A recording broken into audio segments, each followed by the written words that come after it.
weekdays maalmaha usbuuca. Weekdays maalmaha sitimaanka. Weekdays maalmaha sitimaanka. Week sitimaan, days maalmo. Weekdays maalmaha sitimaanka. How many days meeqa maalmood are there ayaa jira in the week sitimaanki? How many days imise maalmood are there ayaa ku jira in the week sitimaanka? There are waxaa jira 7 days toddoba maalmood.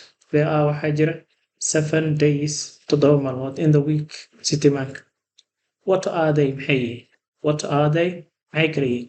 They are waxay yihiin Saturday Sabti, Saturday Saturday Sabti, Sunday Sunday Sunday, Ahad Sunday Ahad, Monday Monday Monday, Isniin, Tuesday Tuesday Tuesday Tuesday, Talaado Tuesday Talaado, Wednesday Arbaco, Wednesday Arbaco, Wednesday Arbaco, Wednesday Arbaco, Thursday Khamis, Thursday Khamis, Thursday Khamis, and Friday iyo Jimco, and Friday iyo Jimco.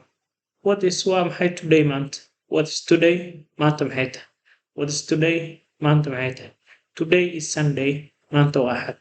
Today maanta is Sunday waa Axad. Today maanta is Sunday waa Axad. What was maxay ahayd yesterday? Shalay maxay ahayd? What was yesterday? Shalay maxay ahayd? What was yesterday? Shalay maxay ahayd? Yesterday shalay was waxay ahayd Monday, Isniin bay ahayd. Yesterday shalay was waxay ahayd Monday, Isniin bay ahayd. What was maxay ahayd yesterday shalay? Yesterday shalay was waxay ahayd Monday, Isniin. What tomorrow will be? What will tomorrow be? What will tomorrow be? Berri maxay noqon doontaa? What will tomorrow be? Berrito maxay noqon doontaa? What will tomorrow be? Berri maxay noqon doontaa? Tomorrow will be. Berri waxay noqon doontaa. Tomorrow will be. Berri waxay noqon doontaa Tuesday. Talaado ayay noqon doontaa. Tomorrow will be. Berri waxay noqon doontaa Tuesday. Talaado ayay noqon doontaa.